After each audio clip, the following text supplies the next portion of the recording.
Good morning, good afternoon, good evening, wherever you are, whenever you're able to tune into this episode of In Conversation With. Can't believe we're in season 3, and this is a conversation I've been desperate to bring to you as one of our qualified accredited members.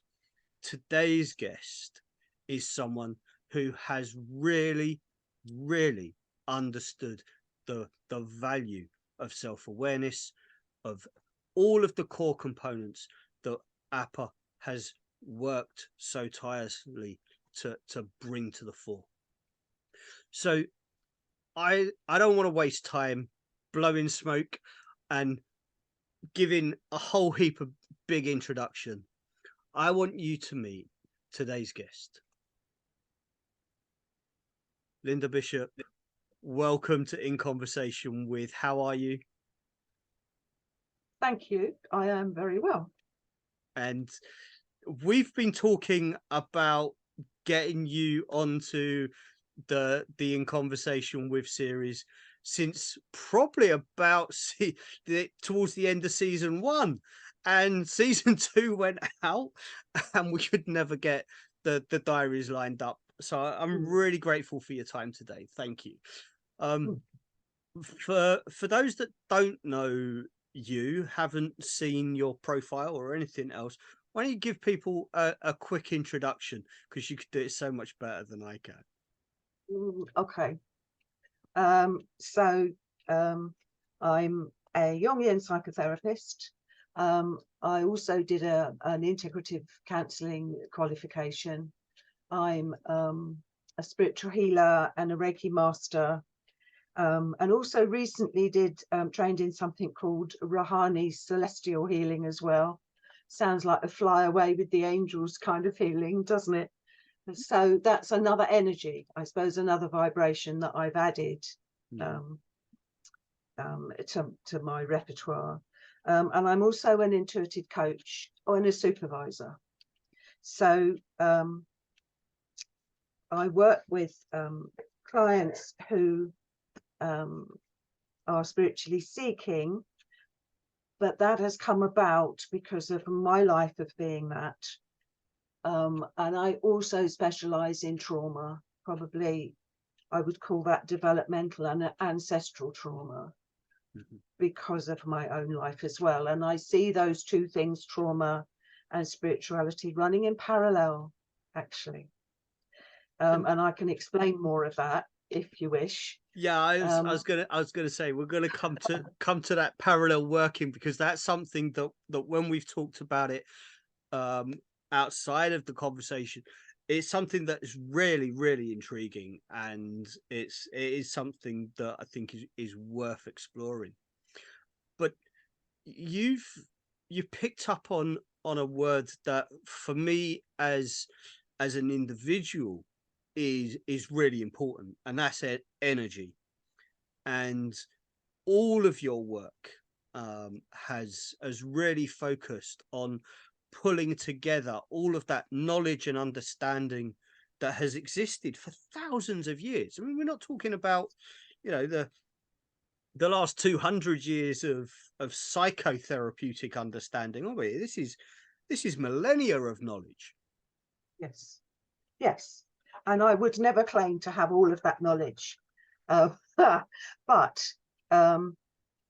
I went for healing myself some 40 years ago, over 40 years ago. And that brought to me, I mean, I was already sensitive to energy, but I hadn't done any formal training. When I started having healing and then went on to train, it just opened up a concept of a world that I already knew about, but didn't have words for. And so healing is something like, it's a sort of deep memory that I think we all have somewhere inside us, and we forget to express it. So when you start to make it more conscious, you realize just how natural it is, and that anybody can do that. And it is the simplest and most complex thing in the universe for us all to understand. It comes back to something that I was told many, many moons ago. We have all of the answers that we need. We just have to go and find where we locked them away in our brain. Yes, And absolutely right. And that's I guess why Jungian psychotherapy drew me so powerfully, because his work is depth psychology. It's working with the unconscious, and that's the part of our brain that by definition we don't know we have until we start searching it, and then begin to realize there's a whole universe there. You know, if that's our brain, then my little finger is the conscious mind, or my little nail is the conscious mind, and the rest of it is unconscious and is the universe to explore. And I think anyone who is brave enough to kind of go on that journey of discovery, whichever way they find that path for them, once they are comfortable sat in that pilot's seat, you know, it is very, very empowering to be kind of on that journey in its own right, isn't it? Yeah, absolutely. And I see that with my clients all the time that come on that journey. Walk away, like I was saying just before we started this today, is that they walk away from me empowered to live a more autonomous life because they know who they are, and it's much more. Yeah, it's one of those things that I picked up in the research that I've done over the years. The things that really allow us to move forward and to succeed in whatever our perception of success might be is that knowledge, that understanding, and the experience all being linked together, and being able to utilize all of that for whatever the situation is in front of us at any given time. Yes. And you have to find that. You have to find.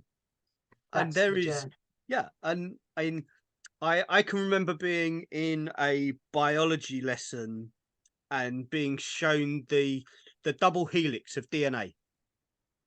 And I can remember the very first question I ever had was, what's the bit in the middle? Oh, did you get an answer? I did.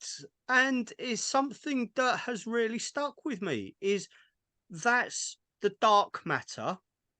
That's the bit that we can't actually understand or test or anything else, but it is everything that we know that we don't know.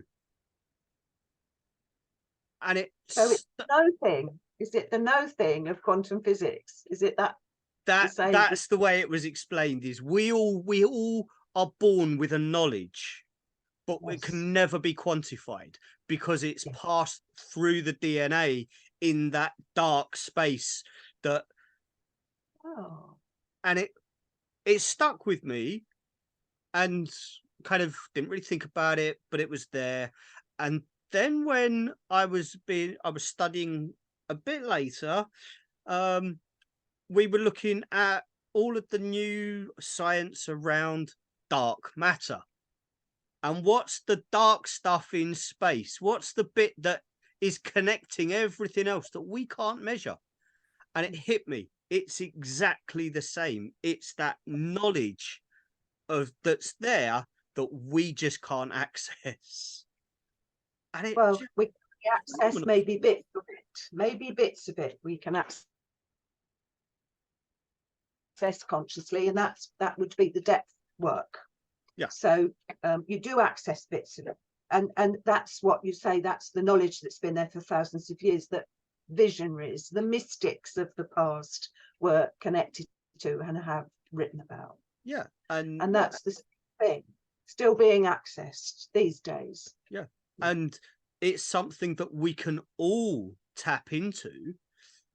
We just need to be able to find the path to it and be brave enough to take the journey, which is why I think Siobhan would be kind of jumping up and down if I don't mention just how brave it is for anybody to reach out and say, I want to understand me.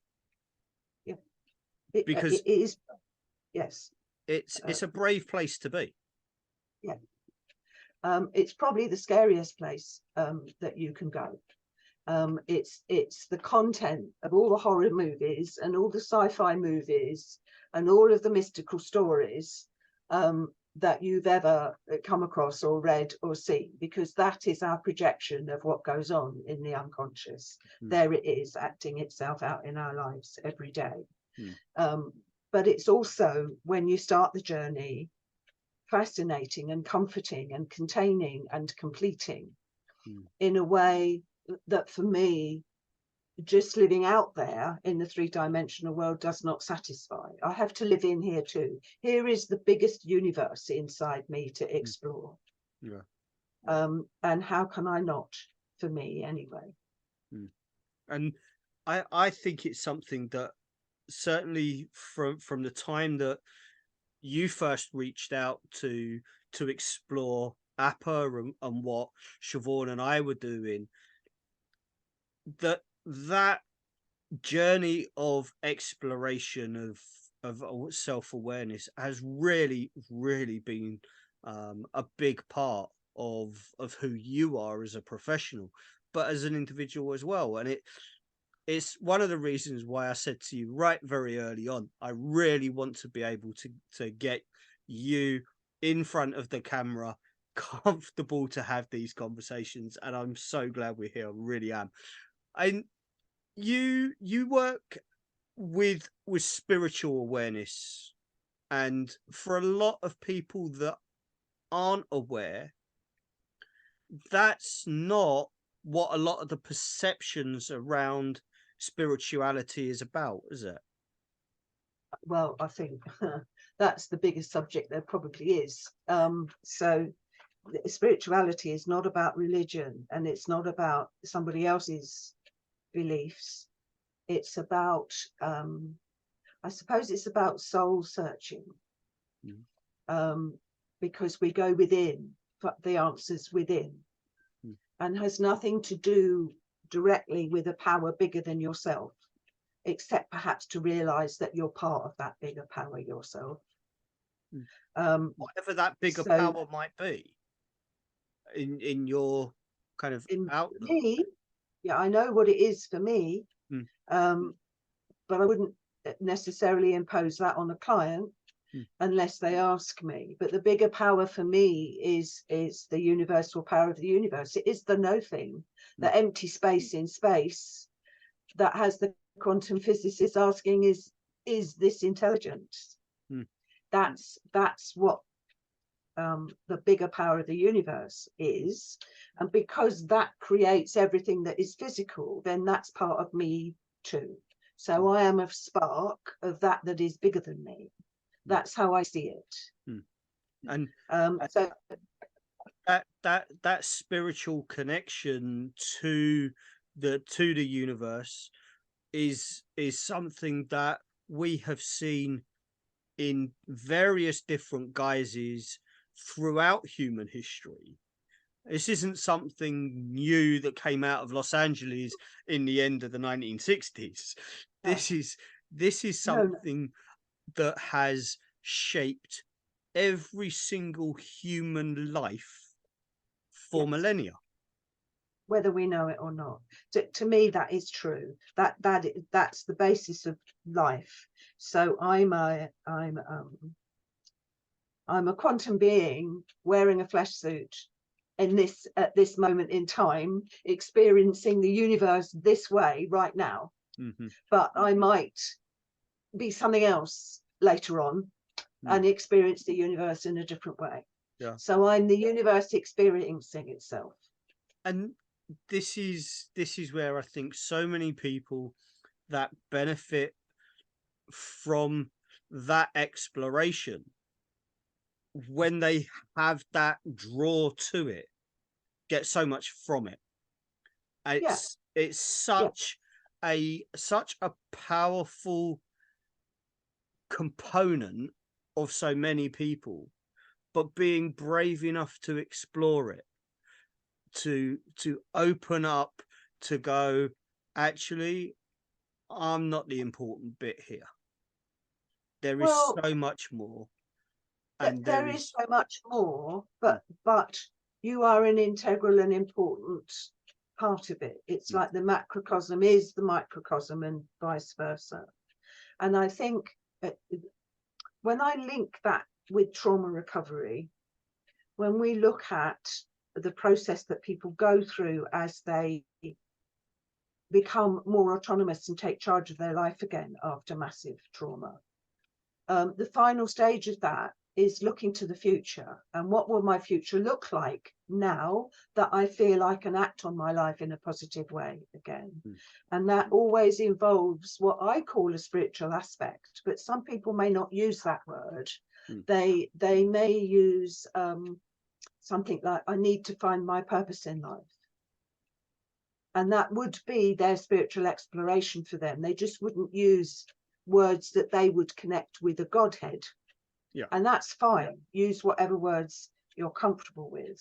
But to me, that's the final act of, I've had trauma in my life and it's changed me forever, but I'm not going to be traumatized anymore. I can now act in my life and make it the way I want it to be.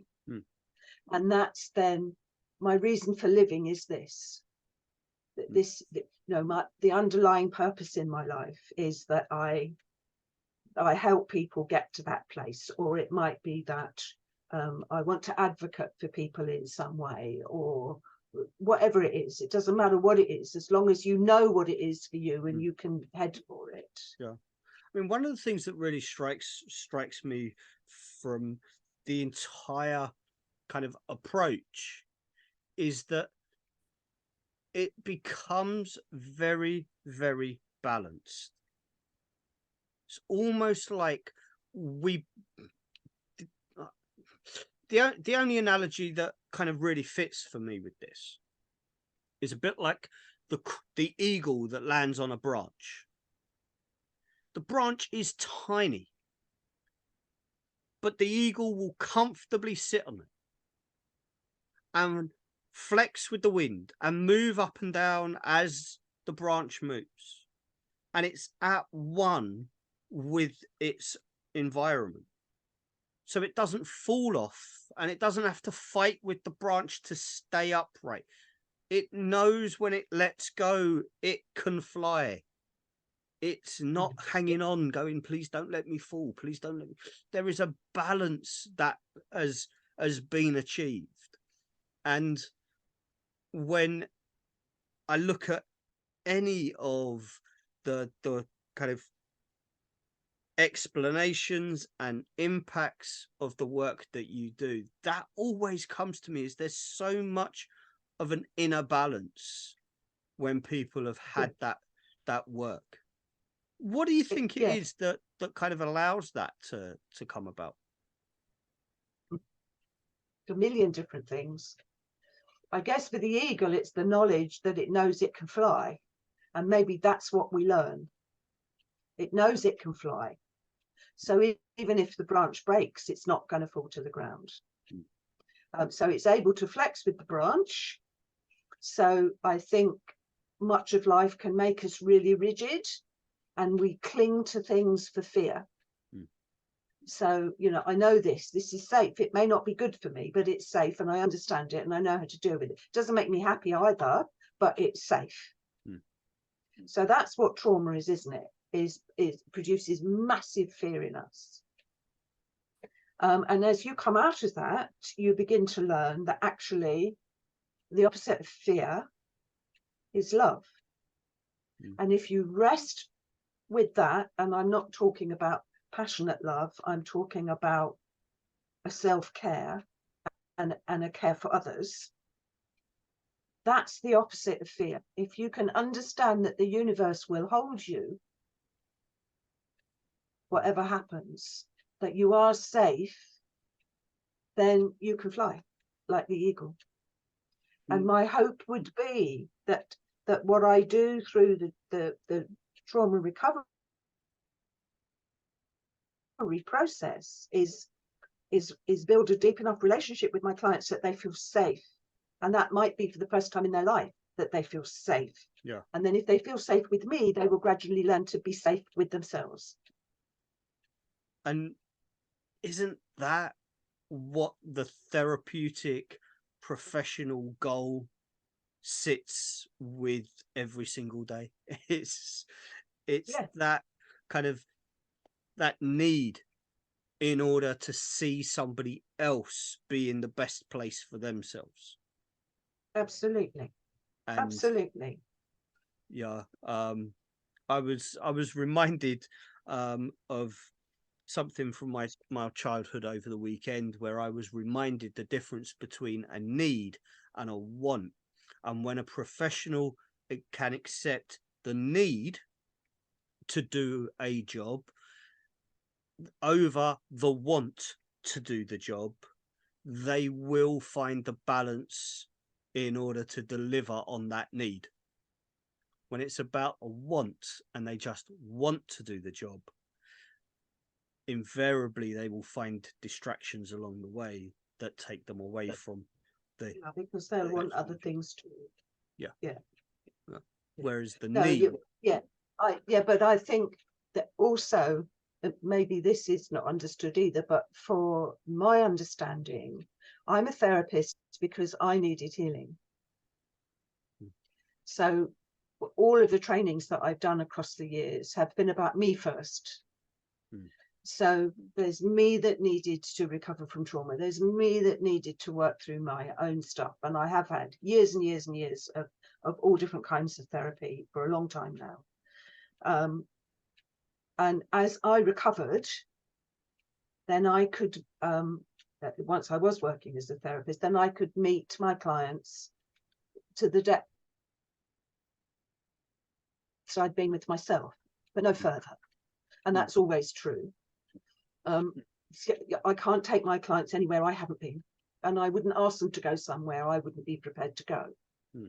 So I embody, so what you said earlier about me as a therapist and me as a person, there's really not much difference. Yes, I have boundaries, but I take the whole of me into the therapy room. Anything that I have available that I think might be useful to my client is used. And this is, what I'm saying right at the very beginning is your awareness, your self-awareness, your understanding really has kind of shone out. And the fact that for season 3, you're the first of the qualified accredited members that's taking part in an episode. So far, all of our guests have not even been APA members. This is something that we wanted to make clear in all of the work that we do. APA is always reaching out and always bringing new experience and new knowledge and new understanding into the arena. But when we've got the amount of experience and knowledge that there is within APA, we don't want that to be shut down either. And I am really, really grateful for your time. And I know you mentioned that you've been through that healing process, and we are going to be releasing a conversation around your personal journey at a later date. One of the things that we've talked about within APA, and both you and I have spoken about, and I think it's fair to share, is the idea of the invisible scalpel that a professional learns how to use with a client, but that client is also learning how to use that invisible scalpel as they move on.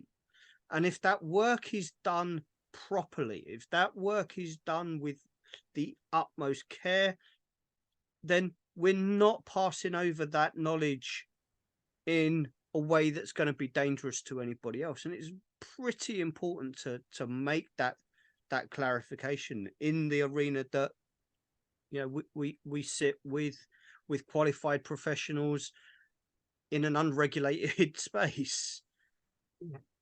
Well, yeah, I guess, yeah, I suppose the analogy I would use is that clients gradually develop an internal counsellor. And I've had a lot of them say to me, oh, I nearly phoned you midweek because I wanted to talk to you about something happened. But I sat down and asked myself, what would Linda say to me if I told her this? And they start answering it. Mm-hmm. And that's when I know they've internalized the work and they're becoming their own counsellor, and they can hold themselves more safely. Now, that means my work is nearly done. That's grand. And that is that invisible scalpel at work. Yes. They're able to then go, actually, what can I cut here? What can I move? What can I touch? What can't I touch? And that's phenomenal for any professional to get that feedback and understand it. When you look at your career as a professional and your life pre-qualifying, what are things that stand out for you as markers on that journey, do you think?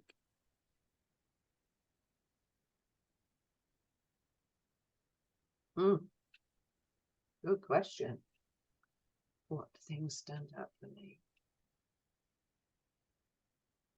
I think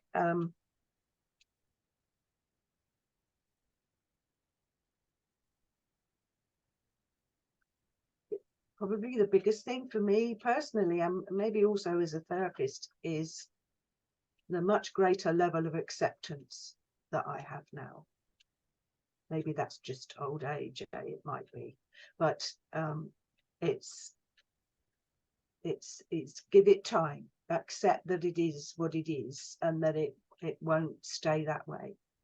Because as much as you accept, the other guarantee that you have is that things will change. So be lovingly with yourself, and it's whatever that is. And that's a hard place to get to. Yeah, but I don't make it. Yeah, but I don't always make it. But it is one of those kind of things when we look at people that have found that balance and have found that place for themselves. Something that always stands out, that they are exceedingly accepting of who they are in any given moment for any length of time.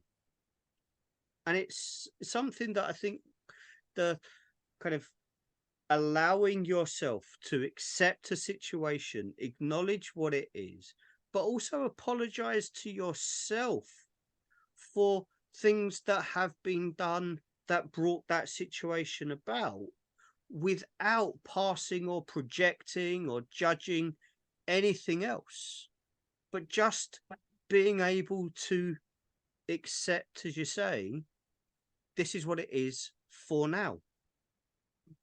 And it is really powerful. It's a much better relationship with the universe than I used to have.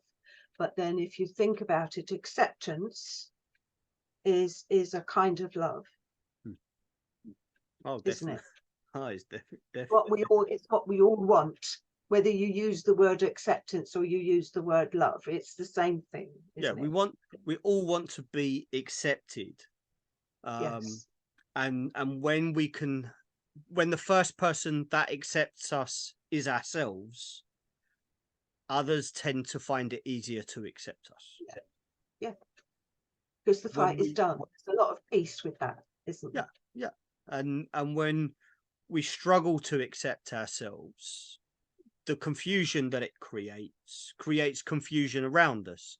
And that makes it harder for others to know how to connect, and therefore harder to accept. And but it's that, as Siobhan will say, and I'm sure she's probably shouting at the screen, go on, you can say it, you can say it. It's that internal locus of evaluation.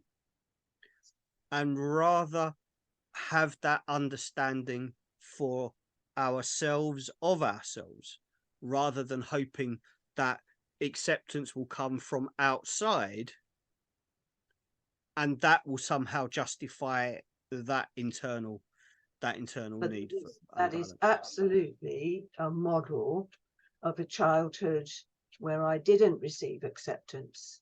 So if I didn't receive it, I didn't know how to model it for myself. I couldn't introject that, couldn't chew it up and digest it and hold myself with that. I had to learn that as an adult. Yeah. I didn't learn that as a child. So in that way, I probably see it more clearly now than somebody who had that from childhood and never needed the word. And it's amazing the power of those kind of building blocks either being present, so you never need to know they're missing, or having to find them because they weren't there. And it's exceptionally powerful that we as individuals can activate that awareness on both sides of that equation, because we do come across people that have had all of those building blocks and life has still knocked them to the point of almost confusion as to what to do about those knocks. So it's not always about bad childhood, is it? No, it isn't always, and that's interesting. I begin to feel that that's often the difference between CPTSD and PTSD, because they are very different. But complex PTSD pretty much always comes from what happens to us in childhood, whereas PTSD will often come from a single or two or three major events. So complex PTSD feels to me to be about maybe lots of minor events with some bigger ones in, but basically an unstable childhood. Whereas trauma that comes later in life is often complex PTSD, which in a strange way has a bigger footprint. Well, now I'm venturing into thinking this through on the hoof here, but PTSD sometimes seems to have larger symptoms, whereas complex PTSD can be much quieter and manifest more softly, but actually is much deeper wounding. I've always advocated that trauma can be like an onion. It is layer after layer after layer. And the more layers of trauma there are, the harder it is to cut through without kind of having the eyes stream. The more courage it takes. Absolutely. It takes the courage to face that fear. Yeah. And then keep facing that fear all the time, for sure. And, you know, I think whenever I've spoken to people about the layers of trauma that they have been given, and invariably it's something that has been given to them from outside.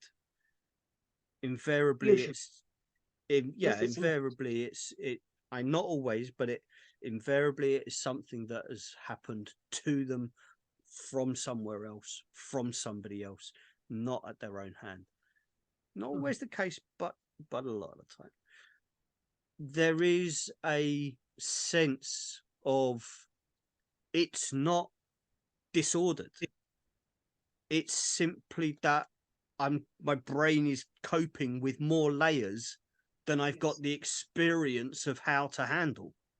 Well, yes, you lose all sense of self if you have that many layers. Yeah. So how have you got anything to hold that together? Yeah. And you're through life bumping into things, you're not living a life when you're that traumatized. and this is where understanding that actually the stress is your brain's natural response to what Yes. has happened. It's not something that is kind of a weakness because you haven't had the experiences to counterbalance the stressors. And Yeah, that, that's one of the first things I say to people when I realise that they have some extreme traumas in their life is, as I begin to explain trauma theory to them, what I'm telling them is, you're not bonkers. This is an adaptive response to life, and it could have been no other way. Mm. But remember that that's not your personality. It's an adaptive response. Yeah. Therefore, as you walk through the other side of this, your personality can emerge. Mm. Because lots of people think they've lost their mind and they're mad. Yeah. And because their brain doesn't work in the same way it used to. Yeah. And this is one of the things that I think those perceptions, those presentations that have allowed that thought pattern to grow and to establish is almost the same kind of gremlin mindset that kind of imposes silencing. Don't talk about it, because if you talk about it, me as the perpetrator of that trauma, I'm going to be the one that gets in trouble because I created that in you. And it's almost shame blaming for somebody to be given that that perception of how they are responding to trauma. And responding to trauma and mental illness are two very different things.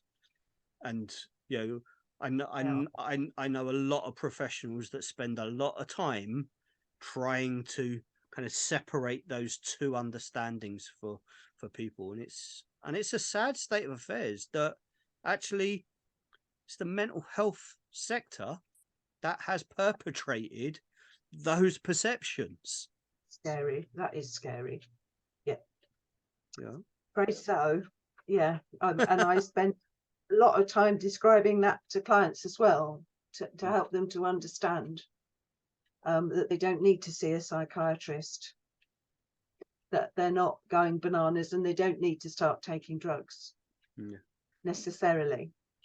And this is, you know, a lot of that work to rebalance at the level that you work actually makes that so much easier as people come through the process.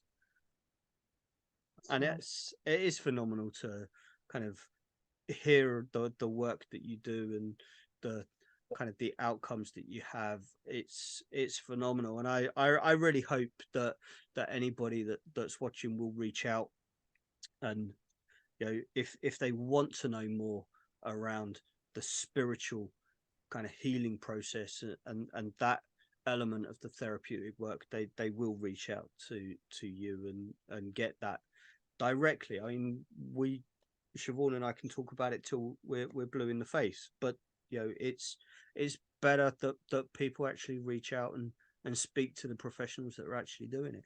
And I know you're not alone in working with that spiritual connection No. and understanding.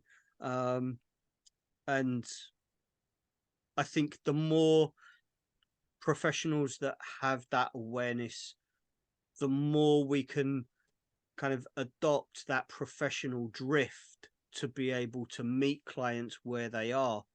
And you know, that's the best we can do for clients, is to actually get ourselves as professionals where the client needs us to be. Absolutely.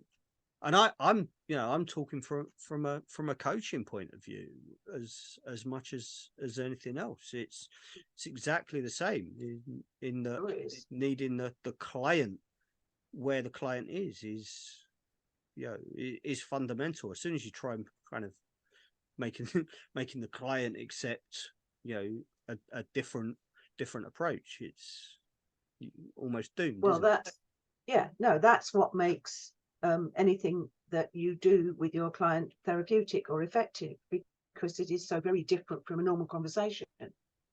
Because you are focusing on their need, you're meeting them where they are.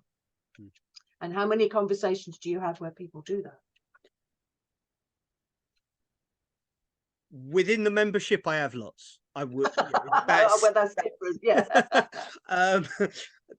But yeah, and a lot of the conversations that we have with corporate operators, for example, where we're kind of giving that awareness and that understanding that supports their growth and their business aspirations, because the same is true in business.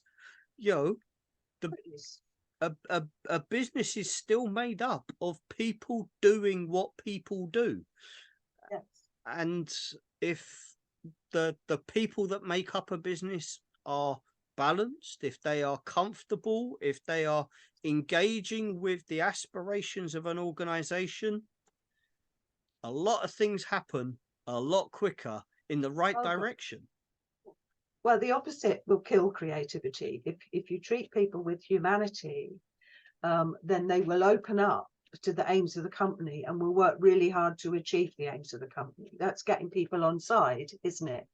And they will walk the extra mile to do that. Whereas if you treat them any other way than as human beings, they'll shut down and not do that. And they'll do exactly what you pay them to do and no more.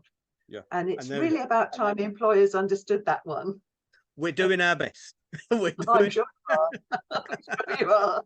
But look, and Linda, thank you so much for your time. I absolutely love chatting to you. I always do. Pleasure. If anybody has benefited from the conversation, then by all means, get yourself a copy of the CPD questionnaire. Let us know what you've learned and what has been able to support you and your clients. And you can get the CPD certificate for this session. Remember, APA does not give out CPD certificates like confetti just because somebody watched a video. Has to be validated. Clients that reach out to say, why is this CPD certificate important, comes back to what you tell us about what you've gained. And that way we all grow, we all learn, and the client knows that that CPD certificate has value to them just as much as it does to you. That's an amazing way of letting your clients know that you value them, so they can find out directly. Linda, thank you so much for your time. It's been a pleasure. Before we go, I just want to ask one question. You have been with APA for a while. You have experienced the growth and the atmosphere of APA. What would you like to say to anybody watching this about your experience? What APA has done for me is support me in a way that I thought a professional association ought to over 13 years ago when I started in this arena, but didn't get anywhere until I joined APA.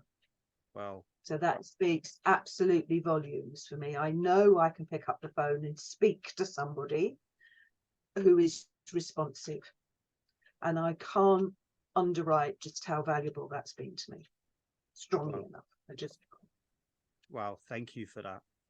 And I think one of the things that Siobhan made absolutely crystal clear right at the very beginning was, if professionals can't pick up the phone and speak to somebody and get a response on the same day, then we would be doing something wrong. And this is why the website, you can see the phone number into the office. You can see that the open contact Thursday, where you can have direct access to the executive team. You being that support for a professional when the professional needs is something that's very important to both Siobhan and I. And I want to thank you for that, because it is something that I think a lot of people get kind of caught up in. This is what we've experienced everywhere else. This is what we will experience somewhere else. And APA is not that, is it? No, not at all. Completely different. Completely different. Yeah. So yeah, I am really pleased to be a member. I'm so glad I found you. And I'm really glad that you're on board. I want to thank you for today. I want to thank you for your comments on Apple, and we will see you again in the special conversation around your story to my path, which is a very, very special series that's only available on request. So if you would like to know more about Linda and her story, then watch out for the promotion for that link when it comes available. For now, take care, and we'll see you in another conversation very, very soon.